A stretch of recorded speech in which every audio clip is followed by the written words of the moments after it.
Hello दोस्तों, आप लोगों का हमारे YouTube channel GS tuition class में बहुत ही स्वागत है। ठीक है, जो हमने कल लाइव चलाई थी संपूर्ण व्याकरण की, वो कुछ कट हो गई है, नेटवर्क इशू था।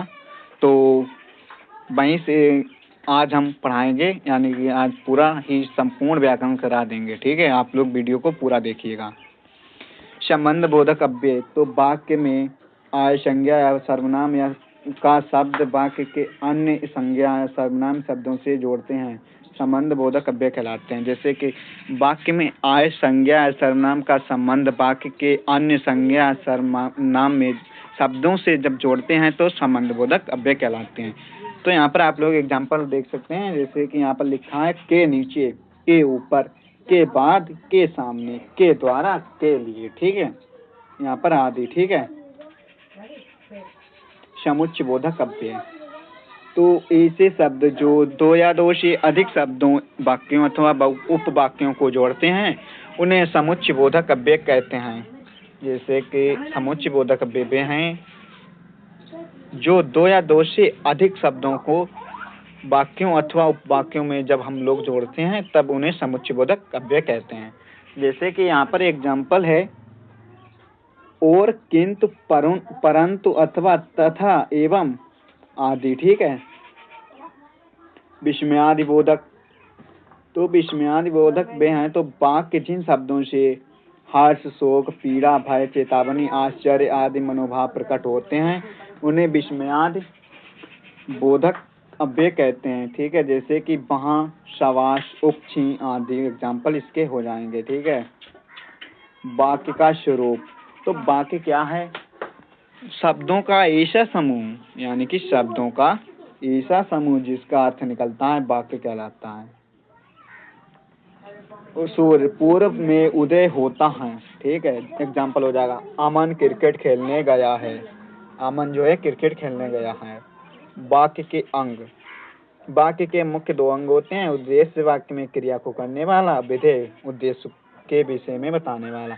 जैसे कि ये बच्चे राष्ट्रगान गा रहे हैं तो यहाँ पर उद्देश्य बच्चे हो जाएंगे, राष्ट्रगान गा रहे हैं विधेय हो जाएगा।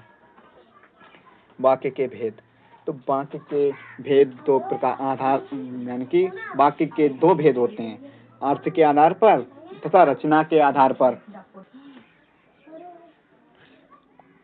अर्थ के आधार पर जब इस आधार पर वाक्य के 8 भेद होते हैं। ठीक है, जैसे कि विधानवाचक वाक्य, उदाहरण सूर्य पूर्व में निकलता है, बच्चे प्रार्थना कर रहे हैं। निषेधवाचक वाक्य, तरुण कल विद्यालय नहीं गया, लड़कियां पढ़ नहीं रही हैं। प्रश्नवाचक वाक्य क्या हो जाएगा? तो क्या तुम इस प्रश्न का सही उत्तर नहीं दे सके, उसमें कब समझदारी आएगी। आज्ञावाचक, इसमें आज्ञा दी जाती है, बच्चों बिल्कुल शांत बैठो, जरा तुम दरवाजा खोल दो। इच्छावाचक वाक्य, ईश्वर तुम्हें दीर्घायु बनाए, ईश्वर आपकी यात्रा मंगलमय बनाए, यानी कि इसमें इच्छा प्रकट की जाती है। संकेतवाचक वाक्य, इसमें संकेत दिया जाता है, जैसे कि यदि वर्षा होती तो हमारी फसल बर्बाद ना होती, अगर तुम पढ़ाई करते तो फेल ना होते। संदेहवाचक वाक्य, शायद आज आती आए, हो सकता है कि मुझे मंच संचालन जो करना पड़े। विस्मयवाचक वाक्य क्या हो जाएगा? तो वाह क्या शतक जमाया है। ठीक है, छी छी कितनी गंदगी है। ये सब एग्जाम्पल हैं इसके। रचना के आधार पर, इस आधार पर वाक्य के प्रमुख 3 भेद होते हैं।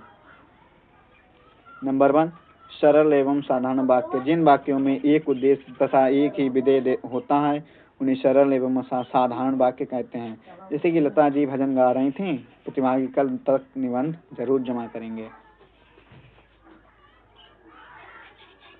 संयुक्त वाक्य क्या हो जाएगा? तो यहाँ पर जिन वाक्यों में 2 या 2 से अधिक स्वतंत्र वाक्य और किंतु, परंतु, इसलिए या आदि से जुड़े होते हैं उन्हें संयुक्त वाक्य कहते हैं। ठीक है, इसके एग्जाम्पल हैं, कल मेरे सिर में बहुत ही तेजी से दर्द हो रहा था, इसलिए मैं स्कूल नहीं गया। वह निर्धन है किंतु बेईमान नहीं। ठीक है, वो निर्धन है परंतु बेईमान नहीं है।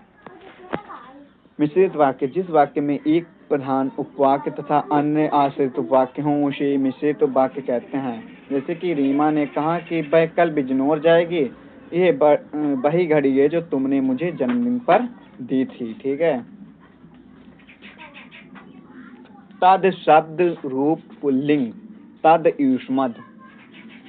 विभक्ति एक वचन द्विवचन बहुवचन, जैसे कि प्रथमा है सा तो ते, द्वितीय में आ जाएगा तम तो ताम, तृतीय में तेन ताभ्याम ते, चतुर्थी में तस्मे ताभ्याम तेभ्य, पंचमी में तस्मात् ताभ्याम तेभ्य, चतुर्थ में यानी कि षष्ठी में आ जाएगा तस्य तयो तेषाम, सप्तमी में आ जाएगा तस्मिन तयो तेषु। ठीक है।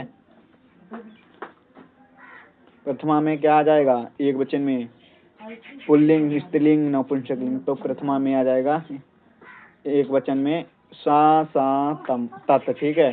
तो जब द्वितीय में तम ताम तत्, तृतीय में तेन तया तेन, चतुर्थ में तस्मे तस्यो तस्से तस्मे। ठीक है।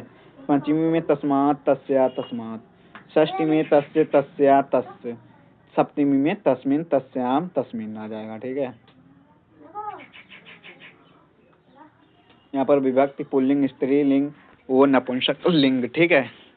प्रथमा द्विवचन, तो यहाँ पर प्रथमा में आ जाएगा तो ते ते, द्वितीय में तो ते ते, तृतीय में ताभ्याम ताभ्याम ताभ्याम, चतुर्थ में ताभ्याम ताभ्याम ताभ्याम। ठीक है। पंचमी में ताभ्याम ताभ्याम ताभ्याम, षष्ठी में तयो तयो तयो, सप्तमी में भी तयो तयो तयो रहेगा। ठीक है। अब यहाँ पर आ जाता है विभक्ति पुल्लिंग स्त्रीलिंग नपुंसक लिंग। ठीक है। प्रथमा में ते ता तानि, द्वितीय में तान ता तानि, तृतीय में ते ताभि ते, चतुर्थ में तेभ्य ताभ्य तेभ्य, पंचमी में तेभ्य ताभ्य तेभ्य, षष्ठी में बहुवचन में आ जाएगा तेसाम तासाम तेसाम, सप्तमी में तीस तासु और तेसु आ जाएगा यहाँ पर। ठीक है। इसमें शब्द रूप मध्यम पुरुषोत्तम तुम आदि, तो यहाँ पर प्रथमा विभक्ति एक वचन द्विवचन बहुवचन, तो प्रथमा में आ जाएगा त्वम युवाम यूयम, द्वितीय में त्वामा त्वावाम त्वा युवाम वाम। ठीक है। युष्मान वा, तृतीय में आ जाएगा त्वा युवाभ्याम युष्मा, चतुर्थ में क्या आ जाएगा तुभ्याम ते युभ्याम वाम युष्मभ्याम वा। ठीक है। पंचमी में त्वत् युवाभ्याम युष्मत्, षष्ठी में तब ते युवयो वाम युष्माकम वा, सप्तमी में त्वयि युवयो युष्मास। ठीक है। यहाँ पर आ जाएगा। और अगर हमारी वीडियो अच्छी लगी है तो हमारे चैनल को लाइक करें एंड सब्सक्राइब करें। धन्यवाद।